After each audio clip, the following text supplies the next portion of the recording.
Hello students, आज की English की क्लास में आपका स्वागत है। आज आपको मोमेंट्स, जो आपकी टेक्स्ट बुक है मोमेंट्स, उसका चैप्टर 5 द हैप्पी प्रिंस, इसकी समरी के बारे में आपको बताएंगे। हैप्पी प्रिंस एक राजकुमार की कहानी है जो प्रसन्न राजकुमार था। उसका जो पूरी जो बॉडी थी वो गोल्ड से कवर थी। एक तलवार थी उसके पास, उस तलवार में जो हैंडल था उसमें लाल मणि लगी हुई थी और जो आँखें थी उसमें नीलमणि लगी हुई थी। अब आगे बढ़ते हैं हम, तो पॉइंट वाइज इसकी डिस्कशन करते हैं। सबसे पहला पॉइंट है statue of the happy Prince. एक ऊंचा नगर था, उस ऊंचे नगर के सबसे शीर्ष पर एक स्तंभ पर, खंबे पर हैप्पी प्रिंस की स्टेचू लगी हुई थी। पूरा शरीर गोल्डन था, कवर हुआ था गोल्ड से, आंखों में नीलमणि थी और जो स्वार्ड था उसका जो हैंडल था उसमें लाल मणि लगी हुई थी। अब एक रात को एक अबाबिल वहाँ पे आता है। नेक्स्ट पॉइंट है a little swallow sits on the statue. एक रात को एक स्वेलो, लिटिल स्वेलो अबाबिल पक्षी उड़कर वहाँ आता है। वो इजिप्ट जा रहा होता है। उसके जो साथी थे वो 6 वीक्स पहले ही इजिप्ट चले गए थे, वो थोड़ा पीछे रह गया था। अब उसने भी इजिप्ट जाने का फैसला कर लिया था, तो वो अब जा रहा था, अंधेरा हो गया था। अब वो सोच रहा था कि पूरा शहर सोने की तैयारी कर रहा है, अब मैं कहाँ दिखाई देती है, और वो राजकुमार के पैरों में उतर जाता है। और वो देखता है कि चारों तरफ राजकुमार के पैरों पर जब उतर जाता है कि चारों तरफ गोल्ड है, तो वो कहता है कि मेरा जो बेडरूम है वो गोल्डन बेडरूम है। और वो अपने पंखों को फड़फड़ाता है और सिर को पंखों के नीचे सोने वाला होता है। तभी क्या होता है, एक बूंद उसके ऊपर आकर गिरती है। Next point, the statue speaks out. जैसे ही वो एक बूंद आकर उसके ऊपर गिरती है तो उसे बड़ा आश्चर्य होता है, और वो क्या कहता है कि जो हमारा जो आकाश है वो बिल्कुल साफ़ है, लेकिन जो तारे हैं वो भी बिल्कुल साफ़ है, चमकीले हैं, लेकिन फिर भी वर्षा हो रही है। तभी एक बूंद और उसके ऊपर आकर पड़ती है। उसे बड़ा अजीब लगता है, तो वो कहने लगता है कि ऐसी स्टेचू का क्या फ़ायदा जो बूंद से भी सुरक्षा ना कर सके, मुझे किसी सुरक्षित स्थान पर जाना पड़ेगा, मुझे कोई चिमनी वगैरह ढूंढनी होगी। ऐसा कहकर वो उड़ने ही वाला था कि एक और बूंद उसके ऊपर आकर गिर जाती है, और वो फिर ऊपर की तरफ देखता है, तो वो क्या देखता है कि जो राजकुमार था, हैप्पी प्रिंस, जो स्टेचू थी वो रो रही थी। तो स्वेलो पूछता है कि तुम क्यों रो रहे हो? तो हैप्पी प्रिंस बताता है कि मैं हैप्पी प्रिंस हूँ। और फिर आगे क्या होता है अब देखिए, the swallow is sent to help a women. तो हैप्पी प्रिंस यानी कि वो जो स्टेचू थी बताती है कि मैं हैप्पी प्रिंस हूँ, अब मैं जिंदा नहीं हूँ, लेकिन जब मैं जिंदा था तो मेरे में एक ह्यूमन हार्ट था, और मैं हमेशा एक महल में रहता था जहाँ पे दुख को अंदर आने की अनुमति नहीं थी। मैं हमेशा खुश रहता था, मेरे दरबारी लोग मुझे हैप्पी प्रिंस कहते थे, और सच में मैं हैप्पी रहता था। लेकिन अब जब मैं मर गया हूँ, मेरी मृत्यु हो गई, तो लोगों ने मुझे इतने ऊंचे पे बिठा दिया है जहाँ से मैं इस शहर की कुरूपता को और गरीबी को देखता हूँ, और मैं कुछ नहीं कर सकता, केवल रोता रहता हूँ। हालांकि मेरा जो हृदय है वो शीशे का बना हुआ है, फिर भी मैं सिर्फ रोता रहता हूँ। ऐसा वो स्वेलो से बताता है हैप्पी प्रिंस। और फिर क्या कहता है कि स्वेलो बहुत दूर एक छोटा सा मकान है, उसकी खिड़की खुली हुई है, और उसमें मुझे एक औरत दिखाई दे रही है जो थकी हुई है, जिसका शरीर पतला है, दुबला है और पीला पड़ा हुआ है। उसके हाथ भद्दे हैं और लाल हो गए हैं, और उसके जो हाथों की फिंगर्स है वो गुथी हुई है निडल से, क्योंकि वो एक सेमिस्ट्रिस है, वो एक दर्जिन है, और वो एक साटन का जो कपड़ा है उस पर कढ़ाई कर रही है। वो एक क्वीन का है, क्वीन की मेड है, और वो उस पर कढ़ाई कर रही है, उसके गाउन तैयार कर रही है, क्योंकि अगले दिन उस गाउन को वो जो है शाही सम्मान में पहनेगी राजकुमारी। और उसका बच्चा कोने में लेटा हुआ है, उसे बुखार है, और वो अपनी माँ से है, लेकिन उसकी माँ के पास नदी के जल के अलावा उसे देने के लिए कुछ भी नहीं है। तो प्लीज़ स्वेलो, आप मेरे पास एक रात के लिए रुक जाइए, और मेरी जो तलवार है उसमें जो लाल मणि है उसे निकाल कर उसे दे आइए। तो स्वेलो कहता है कि नहीं, मुझे इजिप्ट जाना है, क्योंकि मेरे साथी इजिप्ट जा चुके हैं। तो राजकुमार कहता है हैप्पी प्रिंस कि बच्चा भूखा है और उसे संतरे चाहिए और बुखार भी है, तो आप मेरी लाल मणि निकाल कर उसे दे आओ। तो अबाबिल कहता है कि मुझे बच्चे पसंद नहीं है, और ठंड भी है। लेकिन जब राजकुमार उदास हो जाता है तो अबाबिल भी उदास हो जाता है और वो तैयार हो जाता है। तो अबाबिल उसकी हैंडल में से, जो तलवार का हैंडल था उसमें से लाल मणि को निकालता है और चोंच में दबाकर उड़ चलता है। गिर जा करके की जो मीनार थी वहाँ से उड़ता है, और जो अमीर लोग थे उनके जो महल थे, शाही महल, वहाँ से उड़ता है। और फिर वो आखिरी में कहाँ पे पहुँच जाता है? उस घर में पहुँच जाता है जहाँ पे वो वुमेन थी। वो खिड़की में झाँक कर अंदर देखता है, वो औरत सो गई थी, और वो फुदक कर अंदर चला जाता है।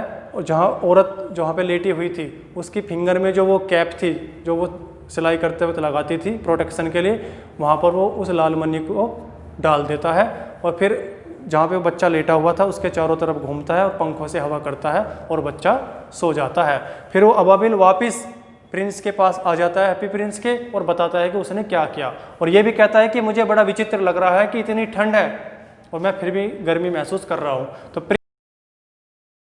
क्योंकि तुमने एक अच्छा काम किया इसलिए तुम्हें गर्मी महसूस हो रही है। नेक्स्ट पॉइंट है, the swallow is sent to help a प्लेरिथ। अब अगले, जब वहाँ से ये स्वेलो आ जाता है मदद करके वुमेन की, तो अगले दिन नदी में जाकर स्नान करता है और फिर जब इधर उधर घूमता है, और फिर जब जैसे ही मून चांद निकलता है तो स्वेलो जो है हैप्पी प्रिंस के पास विदा लेने के लिए आता है कि मैं मिस इजिप्ट जा रहा हूँ, अगर तुम्हें वहाँ कुछ काम है तो मुझे बता सकते हो। तो राजकुमार कहता है कि क्या तुम एक रात और मेरे पास रुक सकते हो? क्या बताता है राजकुमार कि दूर एक अटारी पे या बालकोनी पे मुझे एक नवयुवक बैठा हुआ दिखाई दे रहा है।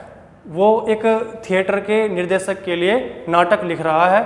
ठंड ज़्यादा है, वो एक मेज़ पर झुका हुआ बैठा है, और जो बराबर में एक गिलास रखा है उसमें गुलदस्ते मुरझाए हुए, फूल मुरझाए हुए हैं, और जो अंगीठी में आग जल रही है बुझ चुकी है।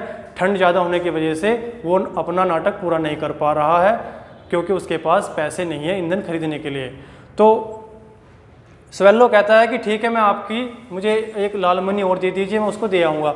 तो राजकुमार कहता है हैप्पी प्रिंस कि मेरे पास अब लाल मणि नहीं है, अब मेरे पास केवल आंखें हैं। इन आंखों में कीमती नील मणि लगी हुई है, तो मेरी एक आंख में से नील मणि निकालो और उस राइटर को दे आओ, ताकि वो वहाँ उनसे उसे किसी सुनार को बेच देगा और ईंधन खरीद के अपना नाटक पूरा कर ले। अबाबिल ऐसा करने से मना कर देता है, रोने लगता है। तो हैप्पी प्रिंस उससे कहता है कि जैसा तुमको ऑर्डर दिया जाए ऐसा ही करो। तो बार बार प्रिंस के कहने पर अबाबिल क्या करता है, उस नीलमणि को एक आंख में से निकालकर चोंच में दबाकर उस नवयुवक के अटारी पर पहुंच जाता है। अपने सिर को हाथों में लिए हुए बैठा हुआ था, पकड़े हुआ था, थका हुआ था। तो वो फड़फड़ाकर उसके कमरे में चला, फड़ाट की आवाज़ नवयुवक नहीं सुन पाता है क्योंकि वो थका हुआ था। और वो धीरे से उस मणि को, नीलमणि को गिलास के बराबर में डाल देता है। जैसे ही नवयुवक को महसूस होता है वो बड़ा खुश होता है और वो कहता है कि अब मैं अपना नाटक पूरा कर सकता हूँ। अब आगे क्या होता है, the swallow is sent to help the match girl.